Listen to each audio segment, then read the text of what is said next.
अगर आप किसी दिन रात के अंधेरे में चलती बस से उतरें और आपको लगे कि आप किसी गांव में हैं, तो बस एक बार अपनी परछाई को देखिएगा। अगर वो ना हो तो समझ जाइए आप नरकपुर में हैं। मेरा नाम अयान है। मैं पेशे से एक ट्रैवल व्लॉगर हूं, पर यह कहानी किसी वीडियो शूट की नहीं, बल्कि उस एक यात्रा की है जिसने मेरी जिंदगी बदल दी, या शायद खत्म कर दी। यह घटना तब की है जब मैंने अपने चैनल के लिए गायब हो चुके गांवों पर एक सीरीज शुरू की थी। इंटरनेट पर बहुत खोज के बाद मुझे एक पुरानी किताब मिली, शापित स्थानों की कथा। उसमें एक गांव का नाम था नरकपुर। कोई लोकेशन नहीं, कोई रास्ता नहीं, सिर्फ एक वाक्य लिखा था, नरकपुर में वो ही जाता है जिसे बुलावा आता है। मुझे लगा ये अच्छा कंटेंट होगा, डरावना, रहस्यमयी, सब कुछ। मैंने तय किया कि मैं इस गांव को खोजूंगा। मैंने उत्तराखंड की तरफ निकलना शुरू किया और 3 दिनों की खोज के बाद एक पहाड़ी इलाके में एक बूढ़ा आदमी मिला। उसकी आंखें धंसी हुई थीं, होंठ सूखे हुए और पीठ झुकी हुई। उसने मेरी तरफ देखा और सिर्फ इतना कहा, तू भी बुलावे में आया है। मैं थोड़ा घबरा गया, लेकिन मेरी जिज्ञासा डर से बड़ी थी। उसने मुझे एक पुराना नक्शा दिया। फटे हुए कागज पर सिर्फ एक लकीर थी, जो किसी बियाबान जंगल की ओर जाती थी। मैंने चलना शुरू किया। जैसे जैसे मैं आगे बढ़ा, मोबाइल नेटवर्क चला गया, घड़ी की सुइयां बंद हो गईं और सूरज की रोशनी भी जैसे धीमी पड़ने लगी। मैंने महसूस किया कि मैं रास्ता भटक चुका हूं, पर फिर मुझे एक टूटा हुआ लकड़ी का बोर्ड दिखा। उस पर लिखा था, नरकपुर, प्रवेश निषेध। मेरा शरीर कांप उठा, पर मैं रुका नहीं। गांव में घुसते ही अजीब सी चुप्पी थी। कोई पक्षी नहीं, कोई हवा नहीं, बस एक पुराना कुआं और चारों तरफ जले हुए पेड़। अचानक मुझे बच्चों की हंसी सुनाई दी, लेकिन जब मैंने पलट कर देखा, कोई नहीं था। मैंने सोचा यह शायद मेरी थकान का असर हो। रात का समय था। मैंने एक टूटी फूटी झोपड़ी में शरण ली। रात के ठीक 12 बजे मुझे लगा किसी ने दरवाजा खटखटाया। कौन है? मैंने पूछा। कोई जवाब नहीं आया। फिर एक धीमी सी आवाज आई, तू भी तो बुलावे में आया है। इसके बाद की कहानी और डरावनी होती जाती है। मुझे एक पुरानी डायरी मिलती है जिसमें पिछले लोगों के आखिरी शब्द होते हैं। गांव के लोग मरे हुए होते हैं, पर रात में चल रहे होते हैं। हर रात एक आत्मा मुझे पुकारती है, जो मेरी मां की आवाज में बोलती है। कुएं के नीचे एक दूसरी दुनिया होती है, और अंत में मैं खुद को एक डायरी में कैद पाता हूं, जिसे कोई और पढ़ रहा होता है। किसी ने ठीक ही कहा है, डर कभी बाहर से नहीं आता, वो हमारे अंदर ही पैदा होता है। लेकिन नरकपुर में वो डर बाहर भी था और भीतर भी। झोपड़ी में रात बिताना मेरी सबसे बड़ी भूल थी। वो लकड़ी का दरवाजा हर 15 मिनट में धीरे धीरे चर्र चर्र करके हिलता था, जैसे कोई उसे बाहर से धक्का दे रहा हो, लेकिन बाहर कोई नहीं था, या शायद मैं उसे देख नहीं पा रहा था। रात के 2-3 मिनट पर मेरी नींद खुली। एक अजीब सी गंध कमरे में भर गई थी, सड़ी हुई मिट्टी, खून और धुएं की। मैंने टॉर्च उठाई और सामने देखा, दीवार पर कोई कुछ लिख रहा था। अपने नाखूनों से, तेरा नाम अब यहां लिखा गया है। मैंने डर के मारे टॉर्च गिरा दी। टॉर्च गिरते ही पूरा कमरा अंधेरे में डूब गया। उस अंधेरे में सिर्फ मेरी सांसों की आवाज थी, और कोई और जो मेरे बहुत पास सांस ले रहा था। मैंने टॉर्च उठाई, रोशनी ऑन की। दीवारें खाली थीं, पर जमीन पर कीचड़ में मेरे नाम का पहला अक्षर लिखा हुआ था। सुबह हुई तो सब कुछ पहले जैसा लगने लगा। मैंने झोपड़ी से निकलने का फैसला किया, पर बाहर आकर देखा, रास्ता, वो जंगल, वो बोर्ड, कुछ नहीं था। मैं अब किसी दूसरे ही गांव में था। यहाँ मकान अधूरे थे, मगर उनमें से धुआं निकल रहा था, जैसे अंदर कोई हो। मैंने हिम्मत करके एक घर के अंदर झांका। एक बूढ़ी औरत चूल्हे के पास बैठी थी। उसके सामने 3 प्लेटें रखी थीं। एक में चावल, दूसरी में मांस और तीसरी में कीचड़। वो बिना देखे बोली, अब तू भूखा नहीं रहेगा, खा ले। सब खा लेते हैं यहां, जब तक जिंदा रहते हैं। मैं कांपते हाथों से बाहर भागा, पर गांव का नक्शा बदल चुका था। अब हर रास्ता एक ही जगह जा रहा था, उस पुराने कुएं के पास। कुएं के किनारे एक लड़का बैठा था। उसकी उम्र शायद 12-13 साल रही होगी। फटे कपड़े, सूनी आंखें और होठों से बहता हुआ काला पानी। मैंने पूछा, तुम यहां क्या कर रहे हो? उसने ऊपर देखा और मुस्कुरा दिया। तुम वही हो ना जिसे बुलावा आया है, अब तुम भी हमारे साथ नीचे आओगे। उसने कुएं की तरफ इशारा किया। मैंने नीचे झांका। अंधेरा, बिल्कुल गहरा अंधेरा, जिसमें कुछ हिलता दिखा, और फिर किसी ने मेरा हाथ पकड़ लिया कुएं के अंदर से। मैं पीछे भागा। भागते भागते मुझे एक पुराना स्कूल दिखा, शायद गांव का ही था। दरवाजा टूटा हुआ था, अंदर कोई नहीं, लेकिन ब्लैक बोर्ड पर लिखा था, शाम को क्लास है, सबको आना है। दीवारों पर बच्चों के नाम थे, सबके आखिरी नामों के साथ लिखा था, गायब। मैंने एक डेस्क खोली, उसमें से एक लड़की की चिट्ठी मिली। माँ, ये गांव अब हमें जाने नहीं देगा। वो लोग दिन में दिखते हैं पर रात में असली बन जाते हैं। मेरे पीछे मत आना। मैं समझ चुका था, ये जगह एक फंदा है, एक जीता जागता भंवर। पर सबसे भयानक हिस्सा तब आया जब मुझे लगा कि मैंने अपनी ही आवाज में किसी को पुकारते हुए सुना, अयान, वापस मत जा, तू अब हमारा है। मैंने मुड़कर देखा और वहां मैं खुद खड़ा था। वही कपड़े, वही कैमरा, वही चेहरा, लेकिन आंखें बिल्कुल काली और मुस्कुराहट में खून। मैं बहुत थक चुका था, मानसिक रूप से भी और आत्मा से भी। मैं गांव के बीच बने उस पुराने काले कुएं के पास बैठ गया। सांसें फूली थीं, दिल की धड़कनें किसी युद्ध की तरह तेज थीं, और सामने उस कुएं से उठती ठंडी हवा जैसे मौत की सांसें मेरे चेहरे को छू रही थीं। मैंने झांक कर देखा, नीचे सिर्फ अंधेरा नहीं था, वो अंधेरा जिंदा था। किसी ने मेरे पीछे से कहा, अब देर मत कर, तुझे नीचे जाना ही होगा। जो ऊपर रहता है वो गलत देखता है। मैंने पलट कर देखा, वही बूढ़ा आदमी जिसने मुझे नक्शा दिया था, पर इस बार उसके चेहरे पर मांस नहीं था, सिर्फ हड्डियां थीं और आंखों की जगह 2 जलते हुए गड्ढे। मैंने डर के मारे आंखें बंद कर लीं, और जब दोबारा खोली मैं कुएं के अंदर था। मुझे नहीं पता मैं कैसे नीचे आया। सीढ़ियां नहीं थी, रस्सी नहीं थी, पर मैं वहां था। चारों ओर ठंडी चिपचिपी दीवारें थीं, कहीं कहीं खून जैसे निशान, कहीं नाखूनों से खरोंचे गए शब्द। नीचे जमीन पर उतरते ही मुझे एक और दरवाजा दिखा, लोहे का, भारी, जंग खाया हुआ। दरवाजा अपने आप खुला और वहां मैं पहली बार नरकपुर की असली शक्ल से मिला। वो कोई गांव नहीं था, वो एक कब्रिस्तान के ऊपर बसी दूसरी दुनिया थी। घरों की जगह गुफाएं थीं, रास्ते की जगह हड्डियां और लोगों की जगह परछाइयां। परछाइयां जो जमीन पर नहीं पड़ती थीं। मैं आगे बढ़ा, मुझे दूर से किसी के गाने की आवाज सुनाई दी। एक औरत गा रही थी, बहुत धीमी लय में। नींदों में जो आए वो सपना नहीं होता, नरकपुर जो लाए वो अपना नहीं होता। मैंने एक कोने में देखा, एक झोपड़ी जैसी संरचना के अंदर एक लड़की बैठी थी, बिल्कुल सामान्य दिखने वाली, शायद मेरी उम्र की ही। मैंने डरते हुए पूछा, तुम यहां क्या कर रही हो? उसने मेरी ओर देखा, उसकी आंखें सीधी मेरे अंदर तक देख गईं। मैं भी आई थी किसी वीडियो के लिए, लेकिन अब ये मेरी जगह है और शायद अब तुम्हारी भी। मैंने भागना चाहा पर रास्ता बदल गया था। अब उस गुफा से बाहर जाने का कोई रास्ता नहीं था। हर दीवार पर मेरे ही नाम की गूंज थी, अयान अयान अयान। एक कोना चमक रहा था। मैंने देखा, एक दर्पण था। मैंने उसमें झांका और जो देखा वो मैं नहीं था, वो कोई और था। वही चेहरा, लेकिन जलता हुआ, आंखों में आग और पीठ पर लिखे थे शब्द, तू अब वापस नहीं जाएगा। मैं चिल्लाया, दौड़ा, गिरा, और तब मुझे दिखा कुएं के नीचे एक दरबार था। सैकड़ों आत्माएं घुटनों के बल बैठी थीं और उनके बीच एक सिंहासन जिस पर बैठा था एक राजा, पर इंसान नहीं। उसका चेहरा ढंका था, शरीर सूखा हुआ और उसकी उंगलियां किसी जानवर की तरह नुकीली थी।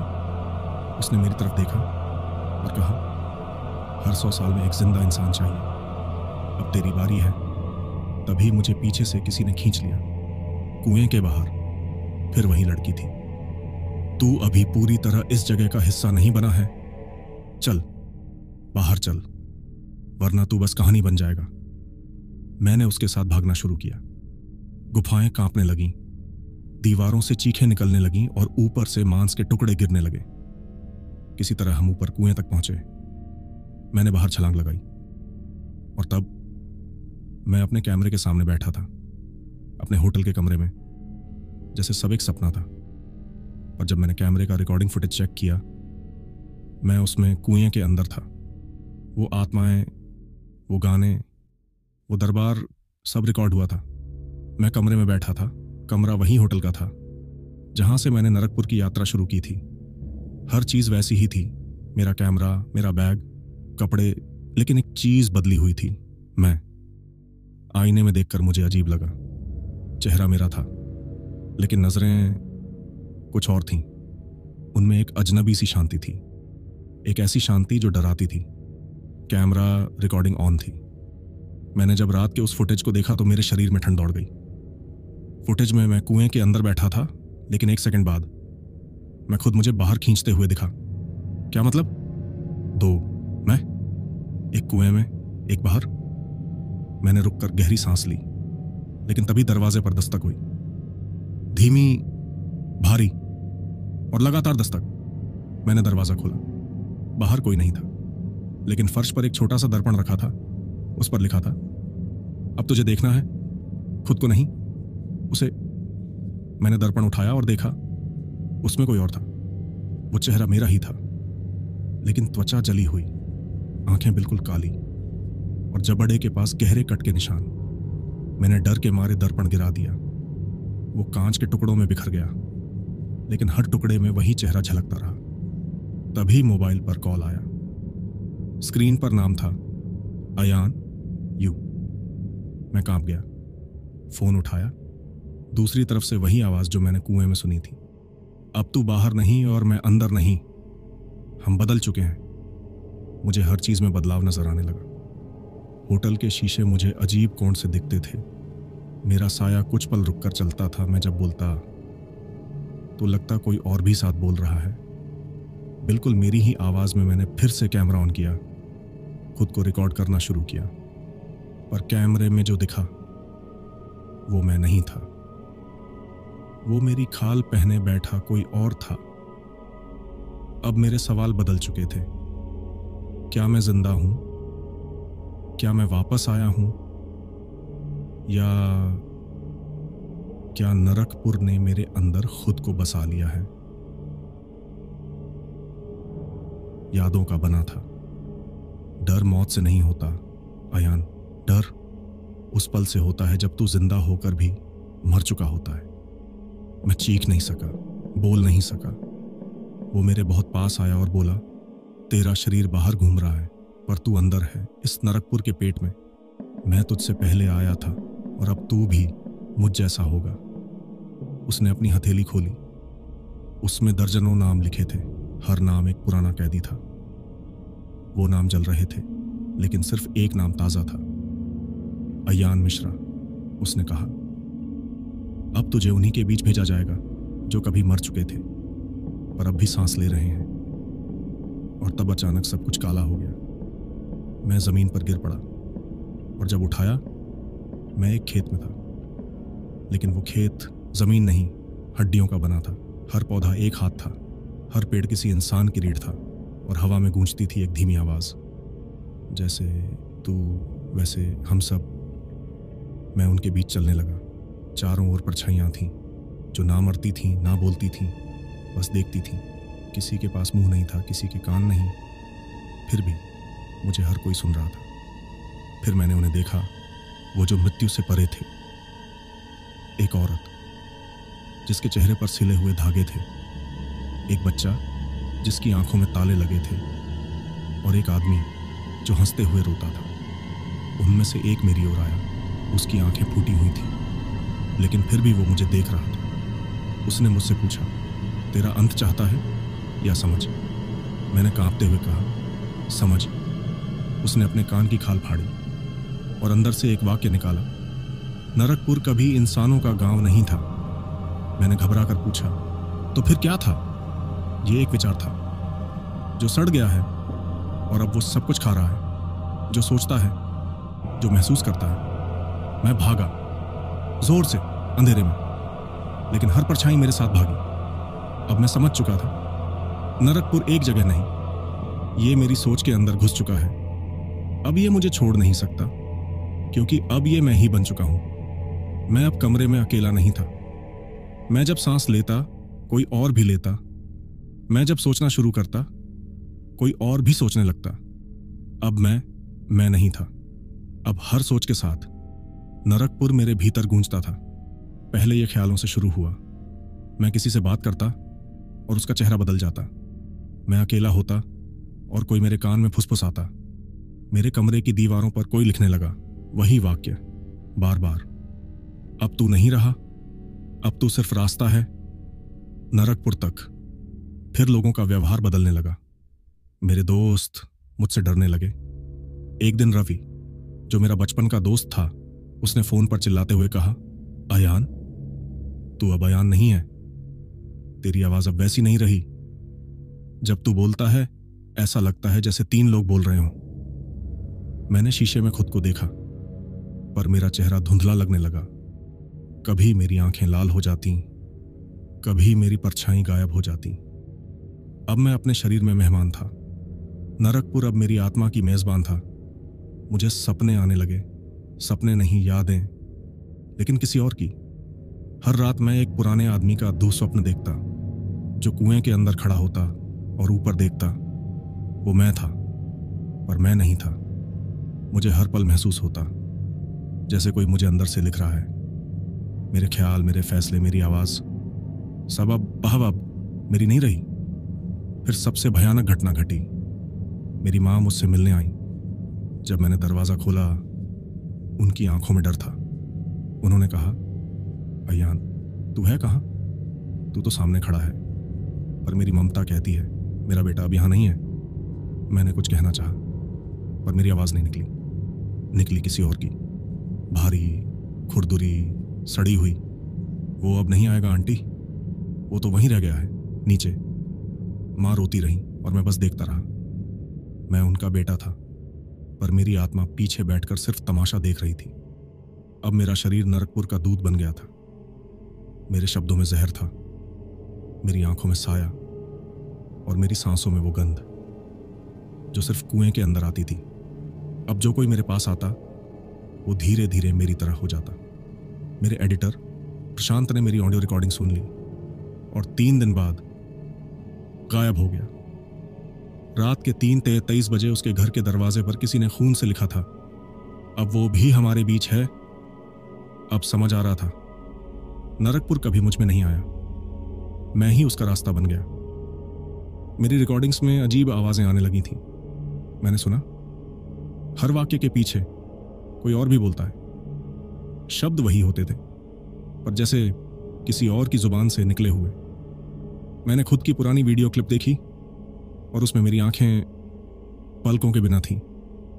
अब मैं डरता नहीं था, अब मैं दूसरों को डराता था। अब मेरी आवाज के मेरी नहीं रही। जब मैं बोलता हूं तो सिर्फ शब्द नहीं निकलते, एक साया साथ आता है। मैंने इसे तब महसूस किया जब मेरी पहली ऑडियो रिकॉर्डिंग यूट्यूब पर अपलोड हुई। सिर्फ 24 घंटे में 1 लाख सुनने वाले। लेकिन कुछ अजीब हुआ, लोग कमेंट नहीं कर रहे थे, बस छोड़ रहे थे। कुछ ने लिखा, मैंने उसे अपनी खिड़की पर देखा, अब मेरी आंखें जल रही हैं। जब भी मैं तुम्हारी आवाज सुनता हूं, तुमने बोला। और मेरे कमरे में किसी ने दोहराया उसी लहजे में। मेरे इनबॉक्स में एक लड़की का वॉइस नोट आया, उसकी आवाज कांप रही थी। मैंने तुम्हारी ऑडियो प्लेलिस्ट सोते समय ऑन कर दी थी और रात के 3:33 बजे मेरी मां उठी। वो कहने लगी कि मैं बोल रही थी, पर मेरी आंखें खुली नहीं थीं और जो आवाज आ रही थी वो मेरी नहीं थी। अब हर सुनने वाला धीरे धीरे वैसा ही अनुभव करने लगा जैसा मैंने किया था। किसी का साया बदल गया, किसी की परछाई अलग दिशा में चलने लगी। किसी ने खुद को आईने में कई बार देखा, तब मुझे पता चला मैं अब सिर्फ इंसान नहीं रहा, मैं माध्यम बन गया हूं। मेरी आवाज़ अब नरकपुर की जुबान है। मैंने ऑडियो हटानी चाहिए, पर यूट्यूब ने जवाब दिया, यह कंटेंट अब आपकी अनुमति से परे है। मेरी ऑडियो को कोई और कंट्रोल कर रहा था।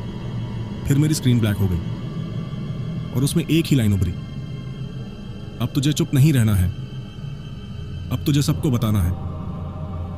मेरे लाख कोशिशों के बाद भी हर रात मेरी आवाज नए नए प्लेटफॉर्म पर सुनाई देने लगी। स्पॉटिफाई, एप्पल पॉडकास्ट्स और कुछ ऐसे ऐप्स जो मैंने कभी डाउनलोड नहीं किए थे।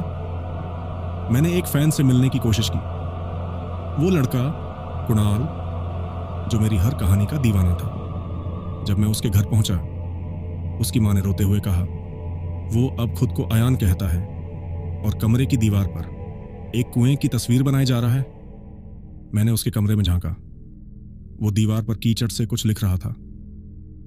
अब अगला मैं हूं, फिर कोई और फिर सब। मेरी सांस रुक गई। मैंने खुद को शीशे में देखा और पहली बार देखा मेरी आंखें अब मेरी नहीं थीं। अब जो भी मुझे सुनता है वो धीरे धीरे सपनों में नरकपुर पहुंचने लगता है। कुएं के पास उस लड़की के गाने की आवाज, वो बूढ़ा आदमी, वो डायरी,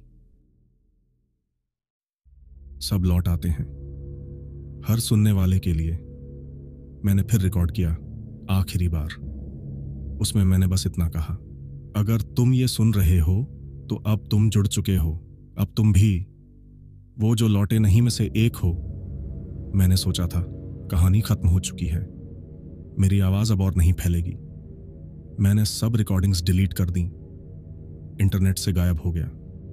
मैंने खुद को एक पुराने आश्रम में बंद कर लिया, जहां ना वाईफाई था ना मोबाइल सिग्नल। मैंने हर स्क्रीन तोड़ दी, हर शीशा ढक दिया, बस मैं और मेरी सांसें। फिर भी वो वापस आया। एक रात जब मैं गहरी नींद में था, मेरे कान के पास कोई फुसफुसाया, तू कहां भागेगा अयान, अब तो खुद एक कहानी है। मैंने आंखें खोली और सामने दीवार पर लिखा था, अपलोड कंप्लीट 3:33 AM। मैंने कंप्यूटर तक नहीं छुआ था। कैसे अपलोड हुआ, कहां हुआ, क्या फिर से शुरू हो गया सब? मैंने बाहर भागने की कोशिश की, पर हर दरवाजा अब बंद था, हर खिड़की अब दीवार बन चुकी थी, जैसे कोई नहीं चाहता मैं यहां से जाऊं। तभी किसी ने दरवाजा खटखटाया, धीरे, लगातार। मैंने हिम्मत जुटाकर खोला।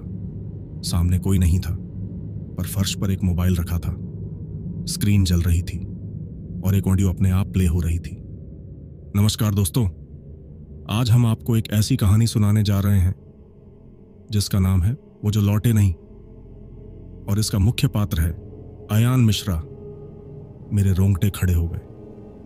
अब मैं सिर्फ कहानी का बनाने वाला नहीं था, अब मैं खुद कहानी बन चुका था। मैंने खुद को शीशे में देखा और पहली बार मुझे मेरा ही नाम याद नहीं आया। मैंने खुद से पूछा, मैं कौन हूं? आवाज आई अंदर से, तू अब वो है जिसे हर कोई सुनता है और फिर कभी चुप नहीं कर सकता। अब लोग मुझे मैसेज कर रहे थे, सर आपकी कहानी झूठी नहीं हो सकती, कल रात वही सपना आया जो आपने बताया था। मेरी छोटी बहन अब वही गाना गा रही है जो आपकी कहानी में था, लेकिन हमने उसे कभी सुनाया ही नहीं। मैं अब खुद से डरने लगा था। हर सुबह मैं उठता और दीवार पर कोई नया वाक्य लिखा मिलता, अब तू सिर्फ एक ऑडियो है जो बार बार प्ले होती है हर जगह, हर जुबान में। मुझे किसी ने कॉल किया, मैंने रिसीव किया। दूसरी तरफ मेरी ही आवाज थी, अयान, तेरे जैसे कई हैं जो सोचते हैं कि वो बचे हुए हैं, पर असल में वो बस अगली कहानी के इंतजार में है। तू अभी आखिरी नहीं है, बस अगला है। और तभी मुझे समझ आया, वापसी जैसा कुछ नहीं होता। जो एक बार नरकपुर से जुड़ गया वो लौटता नहीं, वो बस हर रात किसी और को सुनाई देने लगता है। अब मेरी आवाज हर जगह गूंज रही है, बच्चों के सपनों में, बूढ़ों के कानों में, अकेले बैठे यूट्यूब स्क्रॉल कर रहे लोगों के दिमाग में। अब कुछ नहीं बचा था, ना नाम, ना शक्ल, ना आत्मा। अब सिर्फ एक आवाज बची थी, और वो आवाज अब मेरी नहीं रही थी। मुझे पता था अब कहानी खत्म हो रही है, या शायद कहानी अब शुरू होने वाली है किसी और के लिए। मैंने आखिरी बार डायरी खोली। पन्ने पुराने हो चुके थे, स्याही अब खून बन चुकी थी, पर बीच में एक नया पन्ना उभरा था जो कुछ सेकंड पहले तक वहां नहीं था। उस पन्ने पर सिर्फ एक वाक्य लिखा था, अब आखिरी पन्ना लिखना है और नाम तेरा होगा। मैं कांप गया। मैंने पलट कर देखा, दीवार पर लिखा था, अब जो सुन रहा है अगली डायरी उसकी है। मैंने खुद से पूछा, क्या मैं अकेला था? और तभी किरकिराती आवाज में दरवाजे के पीछे से कोई बोला, नहीं आयान, अब वो भी जुड़ चुका है जो ये कहानी सुन रहा है। हाँ, तू जो अब तक ये कहानी सुन रहा है। तेरी सांसें तेज हो रही हैं ना? तेरा दिल अब थोड़ा अनजाना महसूस कर रहा है। कभी आईने से डर लगेगा, कभी अपने ही नाम से अजनबीपन महसूस होगा, क्योंकि अब कहानी तेरे अंदर है। मैं अब जा रहा हूं नरकपुर में। मेरे जैसे कई हैं जो लौटे नहीं और अब बस कहानियों में रहते हैं, पर अब अगला नाम तेरे हाथ से लिखा जाएगा। डायरी खुल चुकी है, पन्ना खाली है, बस नाम बाकी है। आखिरी आवाज, अब तू नहीं सो पाएगा, क्योंकि अब तू खुद भी कहानी है, और कोई भी जो तुझे सुनेगा वो भी बन जाएगा वो जो लौटे नहीं में से एक।